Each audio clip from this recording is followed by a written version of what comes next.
está neste lugar. E agora nós estaremos apresentando o pastor Alex Cardoso, que está conosco, é o pastor presidente da Assembleia de Deus de Pinheiros, que está servo de Deus, também faz-se acompanhar do pastor Davi Serafim, que está um servo de Deus. Vamos ficar de pé, amados, para recebermos o pastor presidente. Glórias a Deus. Ele só está falando conosco aqui, parece que vocês erraram na fotografia ali, né? Pegaram na internet uma foto do Tim Maia, o cantor que já morreu. Vamos recebê-lo com um bem-vindo caloroso, irmãos. Seja bem-vindo em nome de Jesus. Glórias a Deus. Ainda de pé, vamos receber o nosso pastor. Amém. Obrigado, meu pastor. Amém.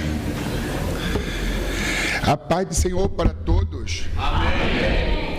Eu quero, nas minhas primeiras palavras, parabenizar a todos vocês, em especial o grupo de irmãs, né, que é um grupo bem expressivo, o que mostra também grande interesse por parte da classe feminina pela palavra de Deus, não desmerecendo os homens, que também têm uma presença marcante, obreiros, né, todos interessados em crescer, em se aperfeiçoar.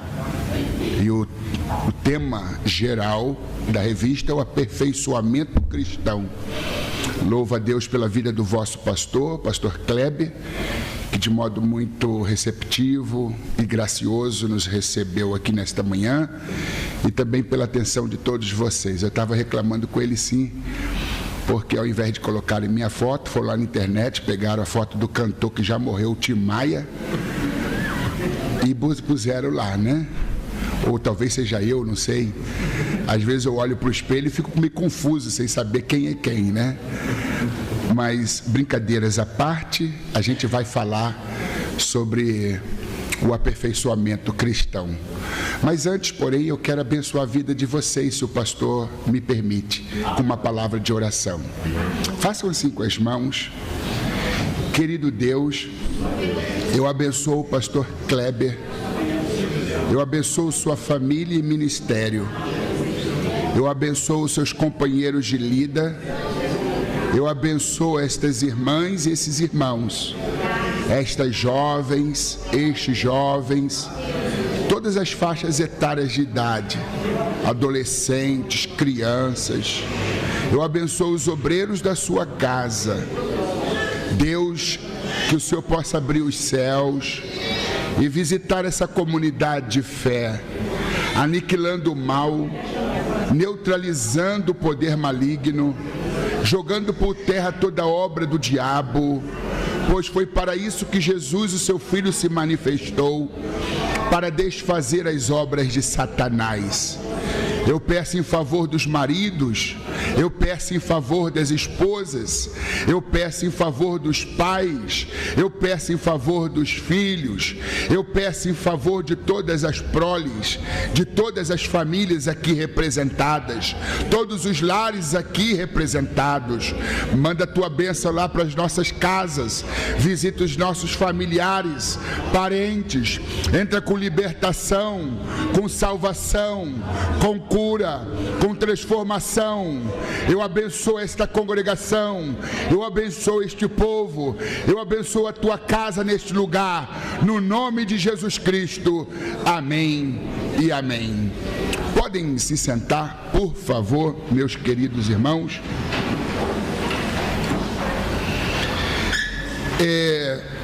Hoje é o encerramento de mais um trimestre, na verdade o segundo trimestre, e foi uma caminhada interessante, uma caminhada de aprendizado, uma caminhada de crescimento e uma caminhada de desenvolvimento espiritual e aperfeiçoamento cristão. Passamos pela lição de número 1, discernindo as bênçãos de Deus. Deus cuida dos que se dedicam a Ele, lição de número 2. A lição de número 3, usando as lentes da fé e dos propósitos de Deus. Lição de número 4, discernindo disciplina e o processo educacional de Deus. 5 e 6, responsabilidade de cuidar um dos outros e o temor a Deus e as atitudes coerentes. 7, 8 e 9, Deus espera de nós uma resposta, os propósitos de Deus nos milagres, é preciso buscar crescimento espiritual. E para finalizar, 11, 12 e 13, o discípulo de Jesus e o serviço cristão, nossas atitudes diante da palavra de Deus. E por último, encerramento de hoje, em Cristo somos mais do que vencedores. Então vamos encerrar esse trimestre em grande estilo, né? Aventando o tema da vitória. Somos mais do que vencedores em Cristo. Esta é a palavra fundamental. Cristo é o nome, sobre todos os nomes, o nome poderoso. Textual, verdade aplicada, essas coisas acredito que já foram feitas aqui. E vamos então para a introdução, última lição, de página 76, 76. Quem trouxe a revista, faça assim. Quem está com a revista? Isto, bênção. Introdução. Enquanto aguardamos a bem-aventurada esperança, tal conforme Tito 2,13, é certo que vivenciamos momentos difíceis e travamos ferrenhas lutas espirituais para permanecermos na fé em Cristo Jesus. Enquanto a gente aguarda a bem-aventurança da esperança, enquanto a gente aguarda o retorno de Cristo, ou então o nosso encontro com Cristo por intermédio da morte, enquanto a gente aguarda que este corpo, que é corruptível, se reviste da incorruptibilidade, e deste corpo que é mortal, até que no nosso falecimento, se Cristo nos levar através da morte, não através do arrebatamento, e nos dar um novo corpo, conforme o corpo dele, glorioso, até que essas coisas não aconteçam, a gente vai ter que lidar com as inconveniências, frustrações, traições, problemas, reveses, mazelas, dificuldades, percalços, enfermidades, doenças e toda outra forma de sofrimento.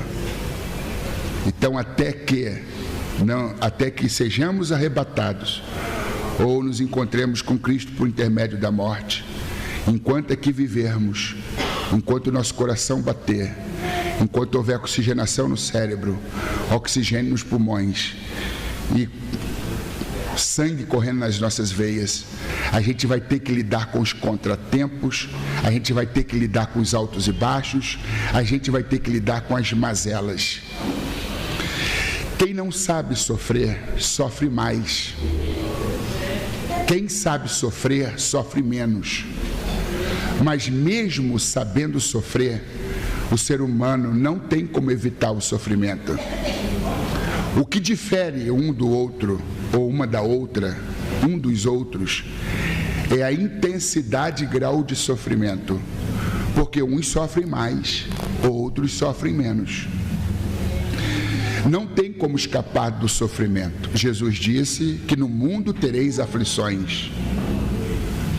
Paulo, aconselhando seu filho na fé, Timóteo, disse: todo aquele que quiser viver piamente em Cristo Jesus padecerá perseguições. O mesmo Paulo disse a Timóteo: sofra, pois, comigo como um bom soldado de Jesus Cristo. Confúcio, um sábio chinês que viveu 500 anos antes de Cristo, professor de ética e um grande sábio, ele disse que quando a vida nos lança um punhal, nós temos duas maneiras de segurá-lo: ou pela lâmina ou pelo cabo. Segurar o punhal pela lâmina significa sangrar desnecessariamente, por não ter tido discernimento, por não ter tido sabedoria para lidar com a dor, com o sofrimento, acabou intensificando a sua dor e acrescentando sofrimento sobre o seu sofrimento. E quando se segura pelo punhal, é que, armados do discernimento de Deus, da palavra ou do conhecimento bíblico, a gente vai saber lidar com a dor, extraindo o melhor do pior. Faremos o melhor nos piores momentos, sem nos tornarmos refém das circunstâncias sofríveis e adversas. Eu escrevi um livro que ganhou um prêmio internacional chamado Areté, que é uma palavra grega que significa excelência, intitulado Só Merece o Doce Quem Provou o Amargo. E se a vida lhe for uma barra, que seja de chocolate. É um livro de superação da dor e de superação do sofrimento. Dentre muitas coisas que a gente fala, que a gente orienta, a gente fala que a vida deu a cada um de nós um limão. A alguns outros, a vida deu mais de um limão. Talvez tenha dado meia dúzia, uma dúzia. E o limão é amargo, é ácido e é azedo. E o limão está lá no limoeiro. Muitos vão lá, pegam o limão, porque a vida lhe reservou aquele limão, e entende de que tem que digeri-lo, comê-lo. Então começa a mastigar as cascas ácidas, mastigar os caroços amargos e tentar engolir os bagaços. Faz cara feia, reclama, olha para o céu revoltado, esbraveja. Que vida é esta amarga? Que vida é esta azeda? Que vida insuportável é esta, meu Deus? Tu não é bom? E por que está permitindo que isso tudo aconteça comigo? E a maioria de nós não sabe lidar com a dor, com o sofrimento, e a gente reclama porque a vida nos presenteou um limão. Só tem que a Bíblia, o livro de receita de Deus, cheio de inteligência espiritual, emocional, cheio de sabedoria, te ensina a transformar o limão em limonada. Pega o limão do limoeiro, mas não o coma, lave-o, corte ao meio, remova os caroços, coloca tudo no liquidificador, bate em alta rotação, tendo adicionado um pouquinho de água. Quando ficar aquele supra-sumo, pega uma peneirinha para reter o bagaço, que não é bom engolir o bagaço, vai ficar tudo retido lá na peneirinha. Coloca tudo dentro de um recipiente, de uma vasilha, de uma jarra, acrescenta mais água, açúcar ou aspartame a gosto. Num calor, você coloca pedrinhas de gelo, pega uma taça bonita, coloca dentro e um canudinho. Aí você vai dizer, olha, aquilo que era amargo, ácido e azedo, agora está supimpa, suculento. Então, se a vida lhe presenteou um câncer, se o marido sem motivos deixou a casa, se o negócio está abrindo falência, se o filho está doente, seja lá o que estiver lhe acometendo, te angustiando, te entristecendo, se a vida lhe reservou limões, ácidos, amargos e azedo, vai para a Bíblia e transforma o teu limão em limonada. Não faça da tua luta, do teu sofrimento, da tua dor, um escorregão para a derrota, mas um trampolim para a vitória. Porque aquilo que não provoca a nossa morte nos faz ficar mais forte. Aleluia. Talvez muitos não tenham, digamos, o conhecimento exato sobre quem é o Alex Cardoso que vos fala. Alex Cardoso não é filho de pastor presidente. Sou pastor presidente, mas meu pai foi um alcoólico inveterado.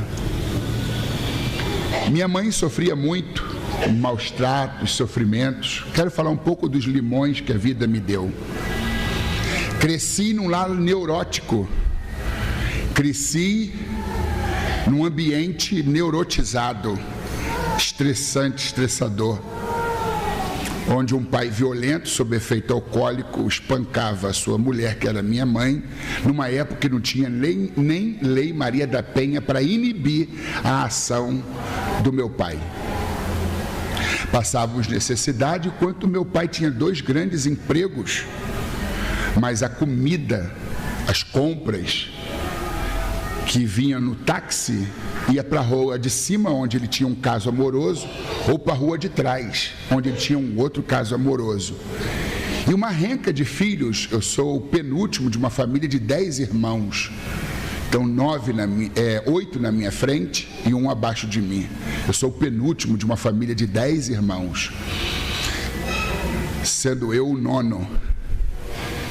E vivemos numa pobreza extrema, sem necessidade, porque o dinheiro que meu pai ganhava não vinha para casa.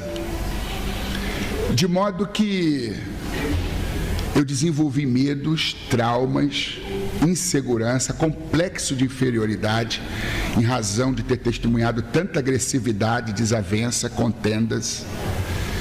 E fui criado. E as pessoas diziam, esse aí, o destino dele vai ser igual ao do pai.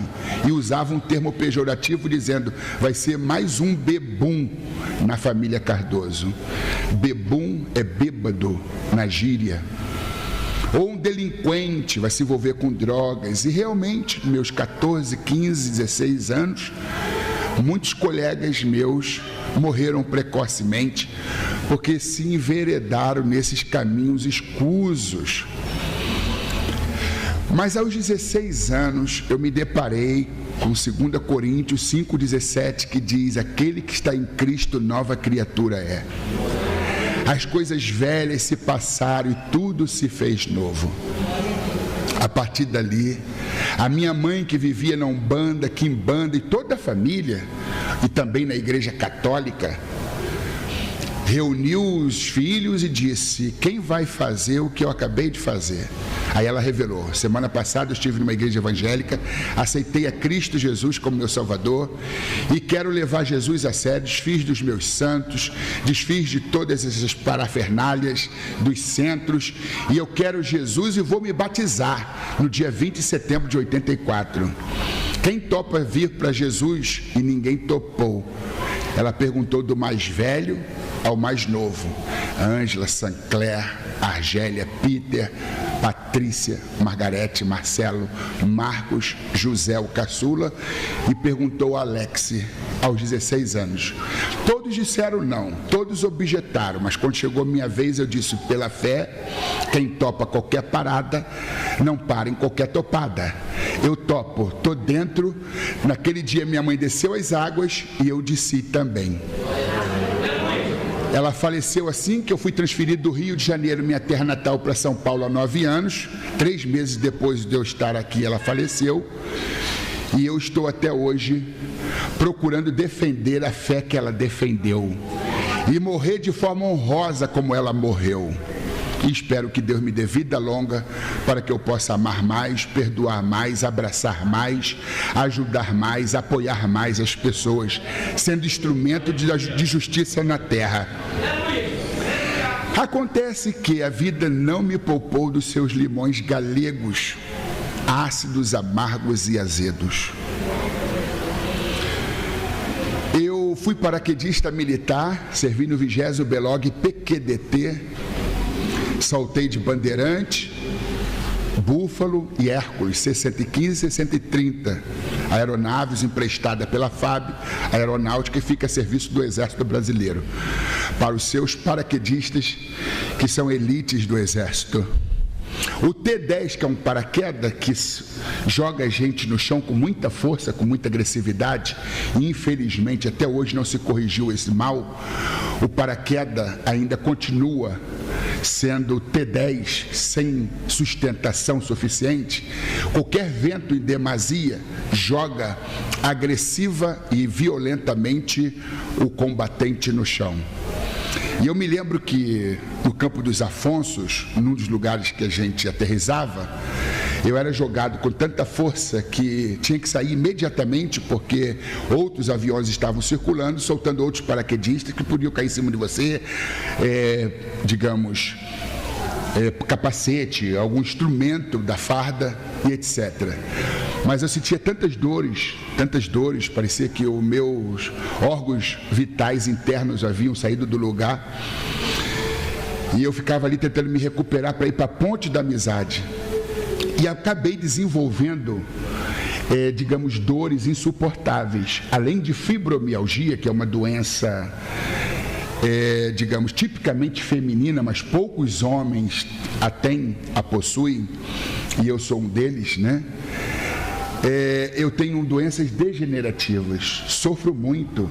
Eu que fui um homem halterofilista, um homem muito forte, muito viril, hoje eu não carrego um saco de açúcar, ou seja, aquele saco de 10 quilos de açúcar. Eu subo escada com muita dificuldade e vou empenando, vou tendo dificuldades motoras. Eu uso uns instrumentos na sola do meu sapato para me manter o equilíbrio, senão eu caio para a direita. E além disto, há 3 anos e meio eu fiz uma cirurgia chamada ortognática bimaxilar reconstrutiva. Se temos aqui algum dentista, ou ortodentista, ou cirurgião bucomaxilo, ou alguém que trabalha nesta área, sabe do que eu estou falando.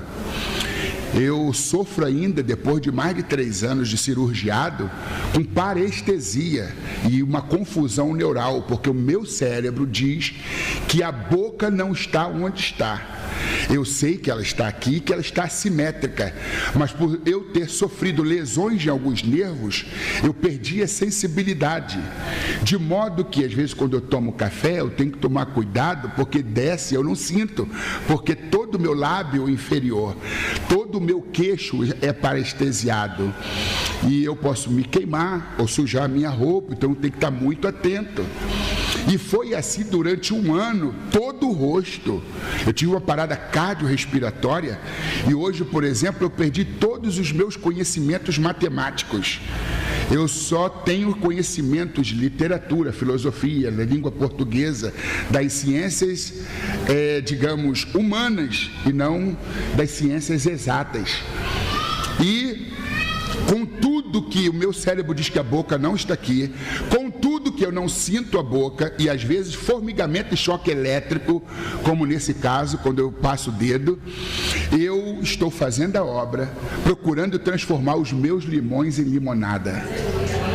Eu tenho um filho de 17 anos chamado Alexi Juan da Silva Cardoso, que tem uma síndrome chamada síndrome de Carpenter e tem craniosinostose.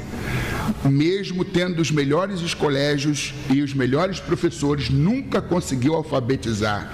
Só escreve o primeiro nome dele de uma forma muito rudimentar e fala com dificuldade. A minha esposa ainda hoje se trata de um câncer, perdeu a mama direita. Logo que eu cheguei aqui, como já falei, adiantei, 3 meses depois eu perdi a minha saudosa mãe. Enfim, eu poderia estar dizendo para vocês sobre tantas outras experiências amargas, ácidas e azedas. Eu poderia ser um homem frustrado, revoltado. Eu poderia ter me recusado a pregar. Pregar o quê? Tanto sofrimento, tanta dor, o mundo é injusto, a vida é injusta. Eu não quero mais saber. Deus permitiu tantas coisas ruins que nada. Está aqui o livro de receita. Deus conversa comigo. Eu converso com Deus e eu vim aqui trazer limonada suíça para vocês. Quem tem canudinho aí, faz assim, levanta o canudinho, levanta aí. Olha o alemão aí, alemão, levanta o canudinho. Isto. Vocês podem aplaudir a Jesus.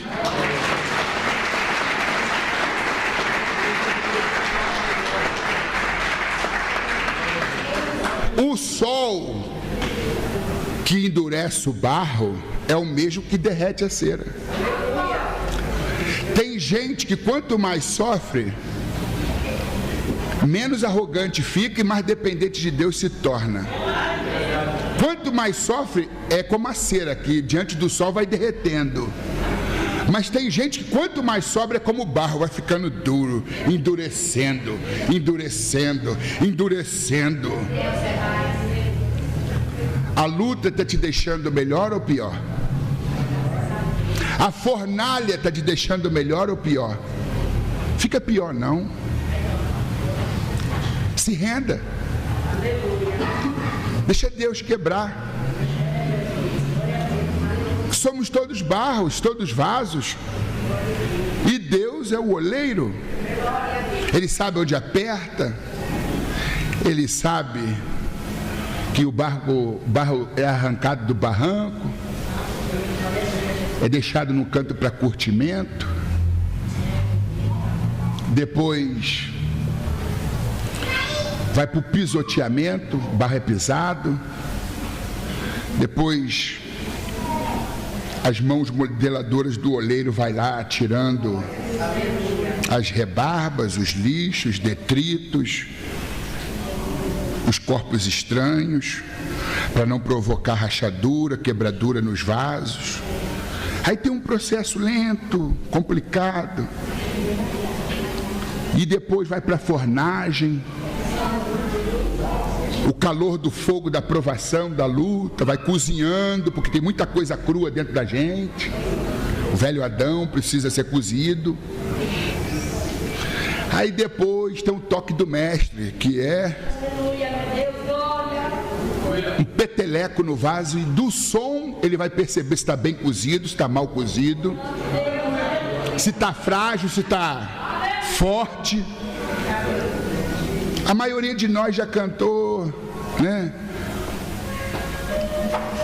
Para Deus amassar o vaso, para fazer um novo vaso, amassar o barro para fazer um novo vaso. Como é que é essa canção? Vocês se lembram? Vamos cantar um minutinho? Deixa Deus amassar o barro, é isso? Como é que é? Vamos cantar? Deixa Deus amassar o barro. Quebra minha vida, me faça de novo. Se lembra dessa canção? Quebra minha vida, me faça de novo, eu quero ser um vaso novo. Não é mais ou menos assim? É que eu só tenho cara de Timar, eu não sei cantar nada.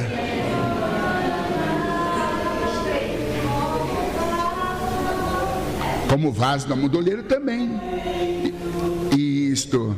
Quebra minha...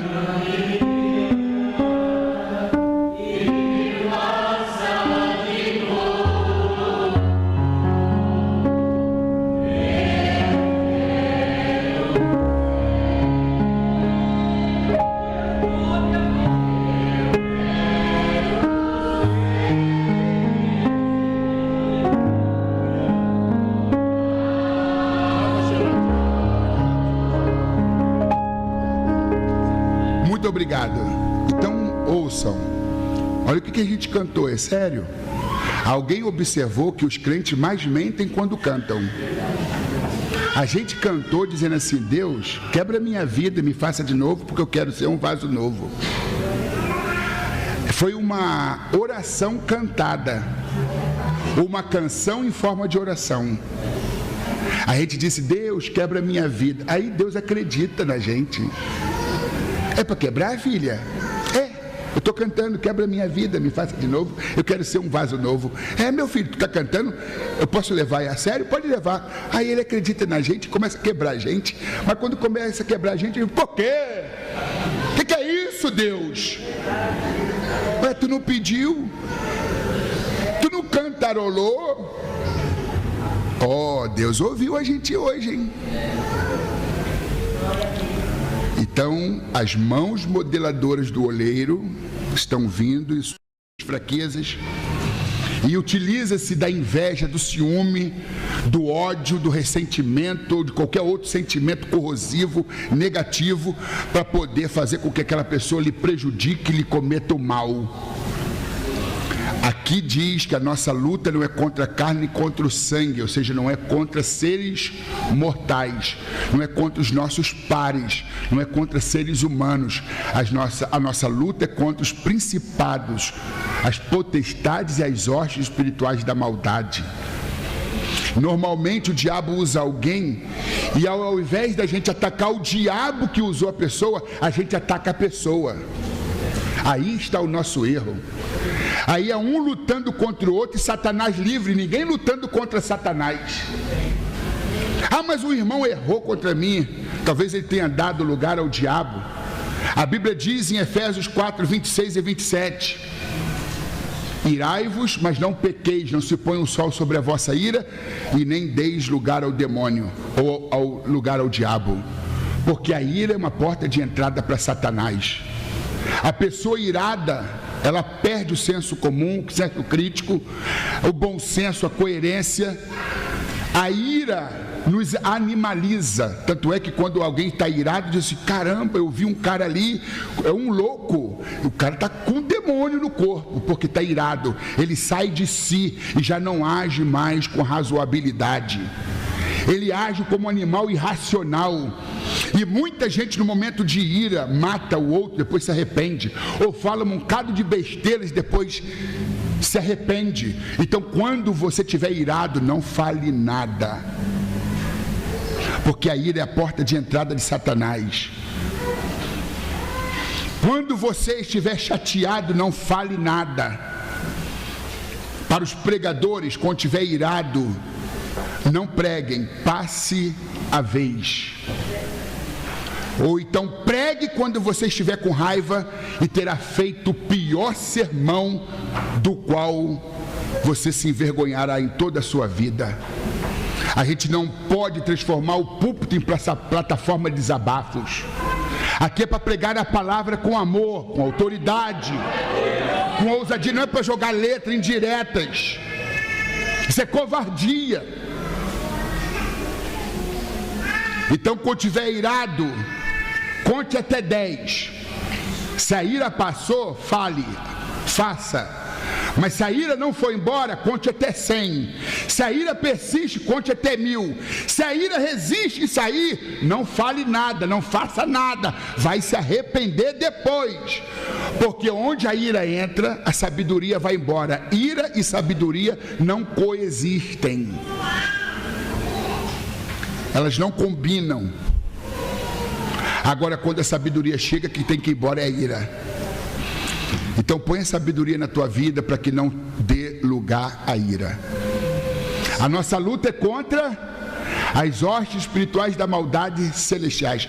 A nossa luta não é contra pessoas, não é contra seres humanos. E eu vou tentar explicar o que Paulo está dizendo aqui no texto aos Efésios, citado pelo comentarista bíblico.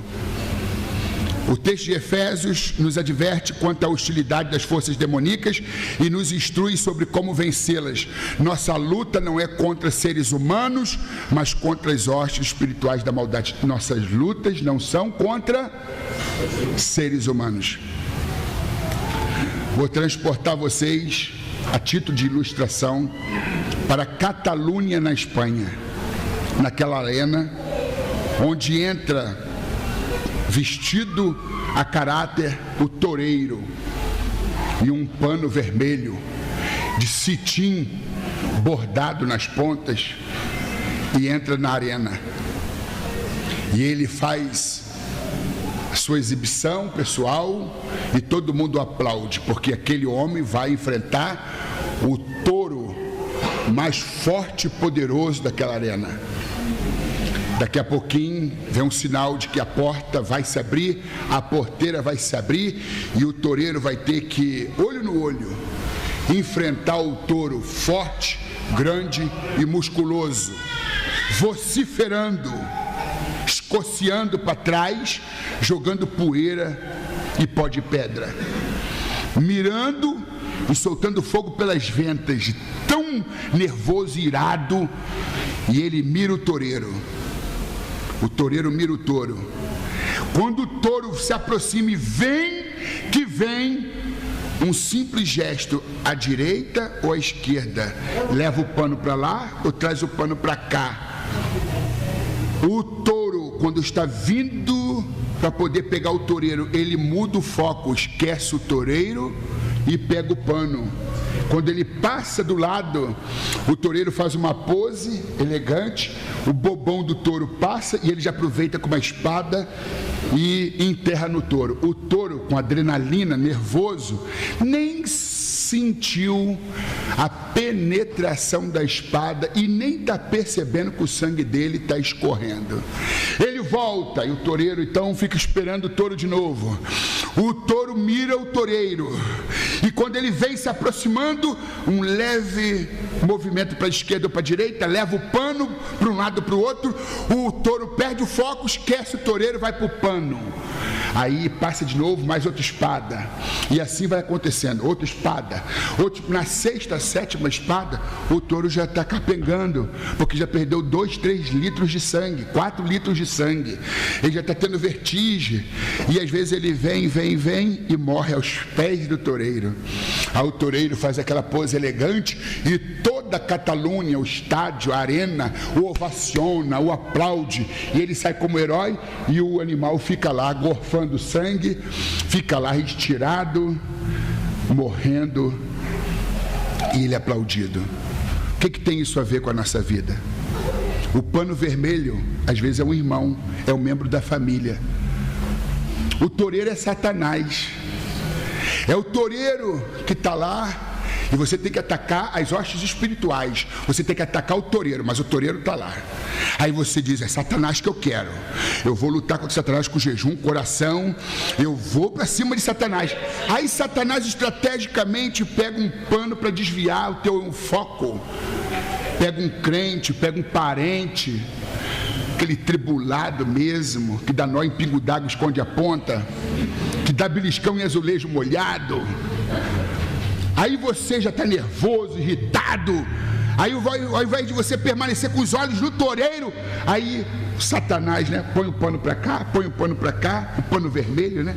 Aí você, ao invés de pegar o toureiro, tu vai no pano. Aí quando tu passa direita ou esquerda, é uma espada, a espada maligna, e o teu sangue vai ficando. Aí você já não tem mais força para vir para o culto, já não tem mais força para orar, já não tem mais força para jejuar. E o toureiro forte, poderoso, só te enrolando, só desviando o teu foco, desviando a tua atenção. Quantos de nós não atacamos panos vermelhos ao invés de Satanás, o toureiro? O teu inimigo não é o teu irmão. O teu inimigo não é aquele chefe lá na empresa, aquele encarregado, aquele gerente. O teu inimigo não é o teu vizinho, o teu cunhado, a tua sogra, coitada da sogra, que Deus a tenha, no meu caso, né? E já foi embora. Obrigado, Senhor. O teu inimigo é Satanás. Não ataque o pano vermelho. É o teu vizinho, é o teu parente, é o teu amigo que se tornou inimigo. Você não pode partir para cima do pano, tu tem que partir para cima do toureiro. Como? Com a palavra, com a oração, com o jejum.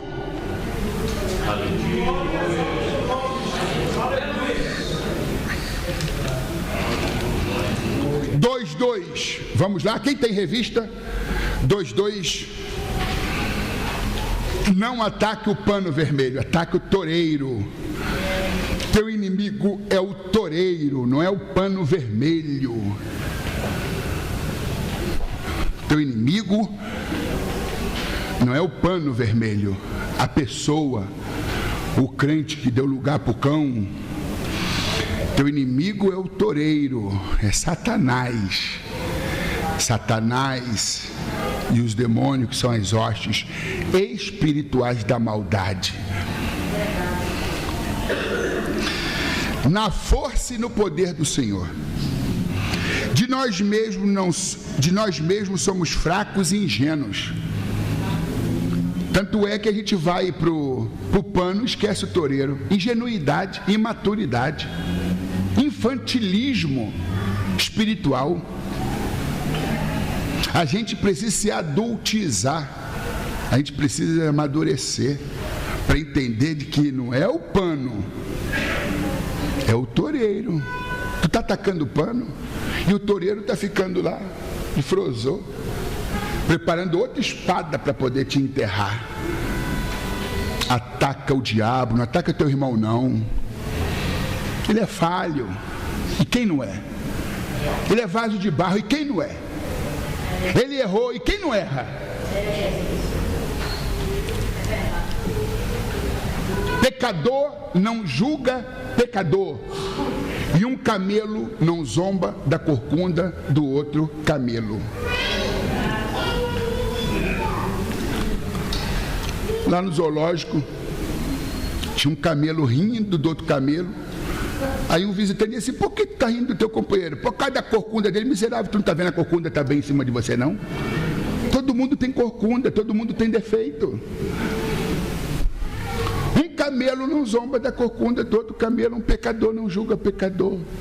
Está todo mundo na vala comum, todos pecaram e destituídos foram da glória de Deus. Vai todo mundo para o céu, não é porque merece não, por causa do sangue de Jesus. Você pode aplaudir a Jesus? Você vai para o céu por causa do sangue de Jesus. Você vai para o céu por causa do sangue de Jesus.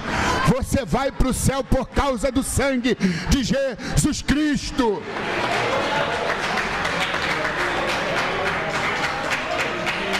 Somos todos fracos e ingênuos. Muitas vezes a gente vai para cima do pano e deixa o toureiro livre, desimpedido, para usar sua espada maligna contra nós. Por isso dependemos do Senhor e da força do seu poder e de toda a armadura de Deus. A gente precisa, olha só, tocou um demônio aqui, o que é isso?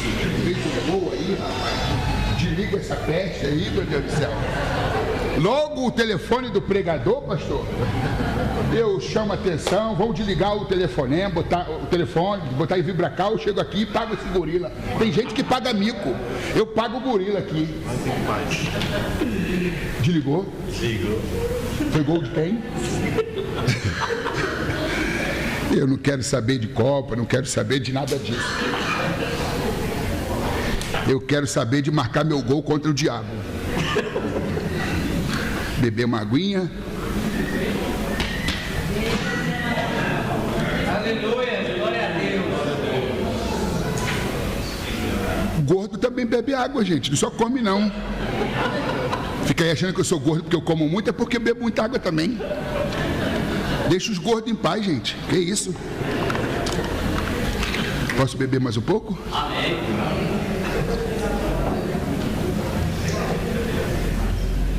Agora o gordo vai falar. Encontramos no Senhor a força e o poder para resistirmos. A gente só resiste por causa da força que vem do Senhor. Aleluia. Olha esse copo.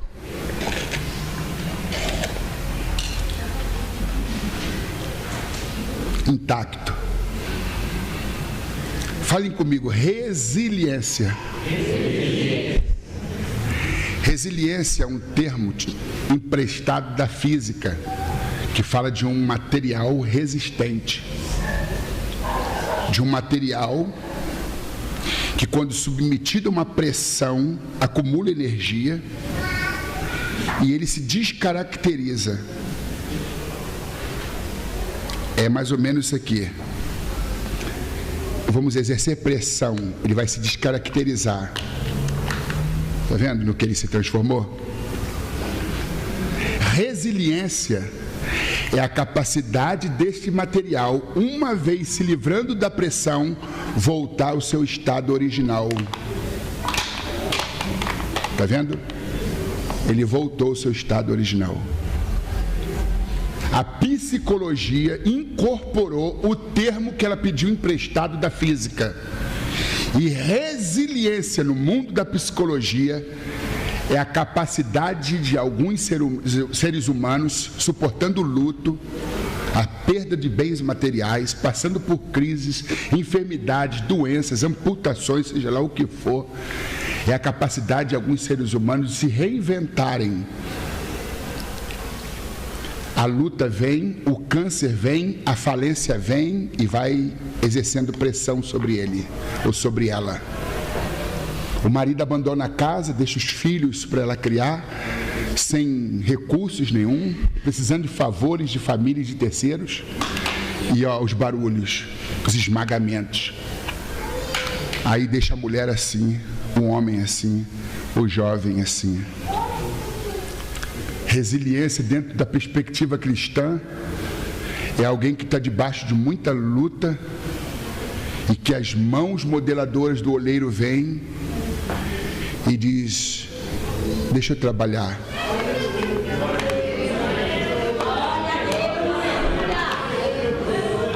Aí ficou alguns amassadinhos.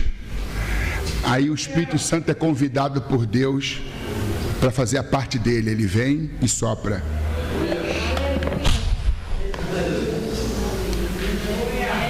Quem te viu assim, pensou que você fosse morrer assim, mas o que as mãos do olheiro não fazem, o que o sopro do Espírito não faz, isso é resiliência. Somos fracos e ingênuos, mas com o toque da mão do oleiro e com o sopro do Espírito, a gente volta ao nosso estado original. Tem gente que chegou aqui, pastor Kleber, assim, ó. Tem outros que chegaram assim, ó. Tem outros que chegaram assim.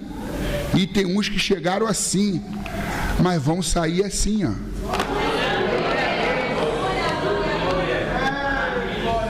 Vocês podem aplaudir a Jesus?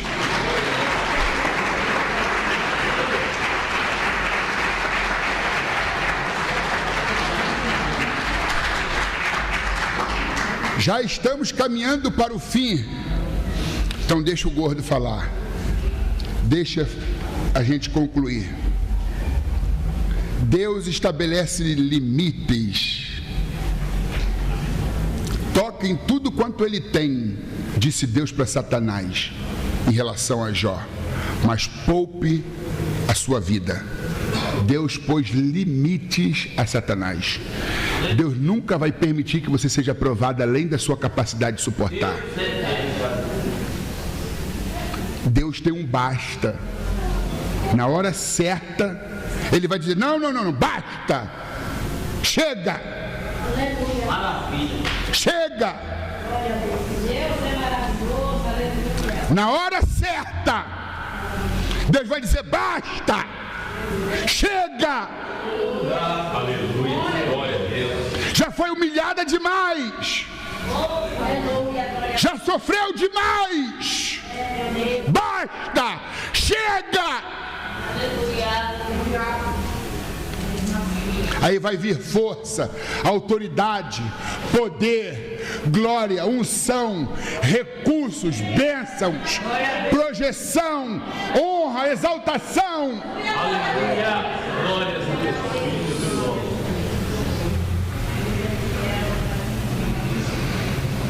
Todas as manifestações estrondosas relatadas a partir do capítulo 6 do Apocalipse estão no pleno controle do que está assentado sobre o trono. O trono não está vazio, gente. Continua ocupado por Deus.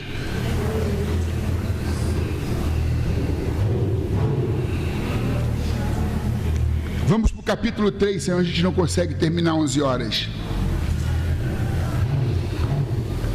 Princípios e promessas aos vencedores.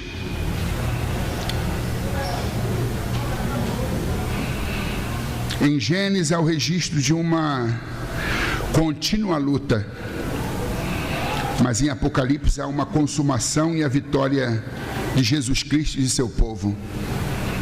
Em diversos textos no Apocalipse, encontramos a expressão vencer. É possível vencer. 3:1. A palavra vencer tem alguns sentidos. São eles superar, prevalecer, obter a vitória. Portanto, podemos afirmar, fundamentados na palavra de Deus, que é possível o discípulo de Cristo ser um vencedor. Em Cristo somos mais do que vencedores. 3:2. Em Apocalipse 12:11, são identificadas 3 causas para a vitória do cristão. A primeira é que os discípulos de Cristo, na batalha contra o inimigo, vencem pelo sangue do Cordeiro. O agente da nossa vitória é o sangue do Cordeiro. Por sua morte, Cristo aniquilou o que tinha o império da morte, isto é, o diabo. Venceu a morte por nós. Apocalipse 7,14 menciona vestes que foram branqueadas, não pelo sangue dos mártires, por mais cruel que tenha sido o martírio, mas unicamente pelo sangue do Cordeiro, Jesus Cristo. As outras 2 causas são testemunho sobre a obra completa de Cristo e amar a Cristo mais do que a própria vida. É se doar aquele que se doou inteiramente por nós. É se dar aquele que se deu por nós. É se sacrificar por aquele que se sacrificou por nós. E é até mesmo dar a própria vida por aquele que deu a vida dele para nós. É vivermos uma vida de crucificação do ego, uma vida de renúncia, para que Cristo floresça, cresça e frutifique em nós. Uma vida sem egoísmo, sem soberbia, sem autossuficiência, mas uma vida de total dependência. Jesus disse: se o grão de trigo caindo na terra não morrer, fica ele só. Mas se o grão de trigo que caiu na terra morrer, ele vai dar muitos frutos. E este morrer é morrer para o mundo, morrer para os próprios sonhos, morrer para a própria razão, morrer para a própria reputação, desejoso de exaltar apenas a Deus e de fazer o que Deus quer que a gente faça e nunca o que o nosso coração enganoso está pedindo para a gente fazer. Já não sou eu mais quem vivo, disse Paulo, mas é Cristo que vive em mim, e a vida que agora eu levo na fé, eu a vivo no Filho de Deus, que me amou e se entregou a si mesmo por mim. Gálatas 2:20. Gálatas 6:17, desde agora que ninguém me inquiete, porque eu trago no meu corpo as marcas do Senhor Jesus Cristo, porque eu estou crucificado para o mundo e o mundo está crucificado para mim. Eu sou a semente de trigo que caiu na terra e morreu para poder dar muitos frutos. Eu morri para mim, para os meus sonhos, para os meus interesses, para o meu ego, para a minha vontade, para poder produzir fruto que glorifique a Deus.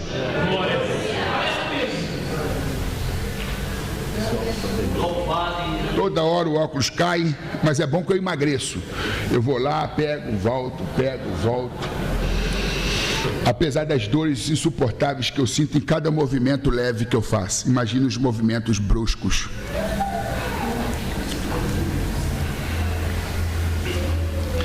Estamos caminhando para o fim. Promessas e recompensas.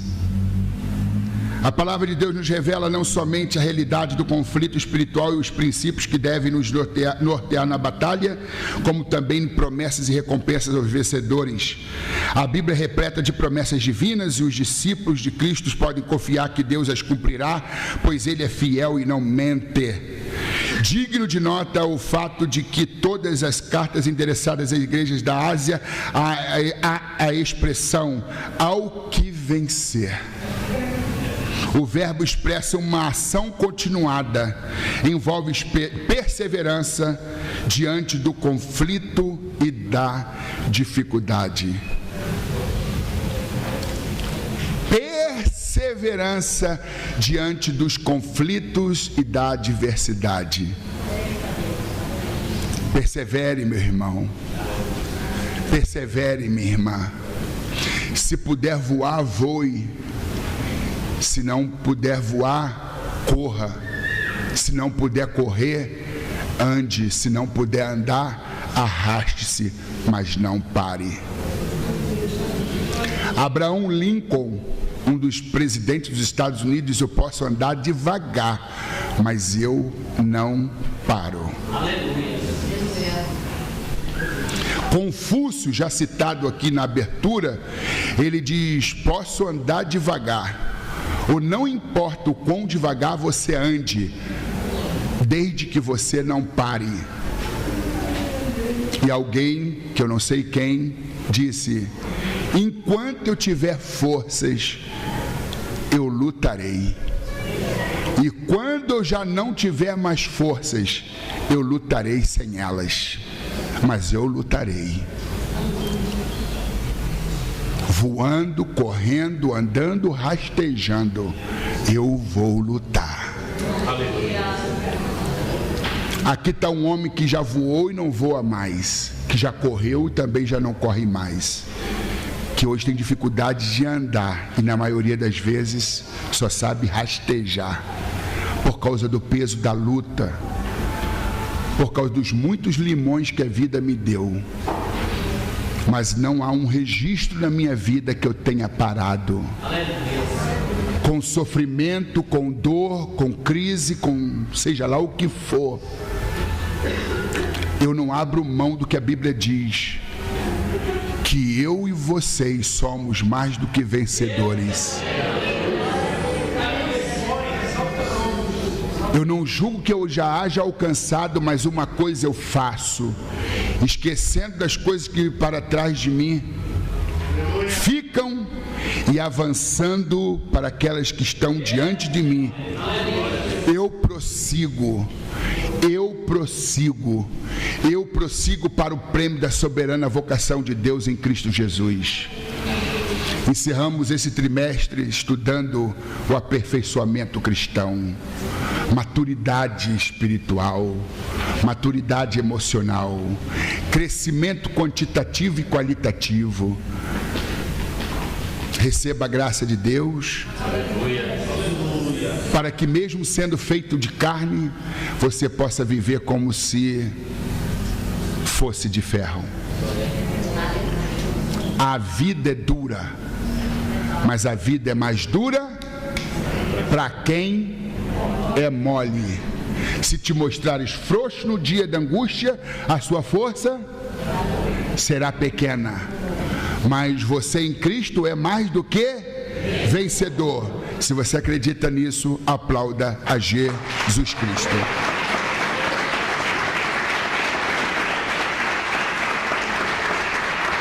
Muito obrigado, pastor Kleber. Muito obrigado essa congregação maravilhosa que Deus lhe confiou.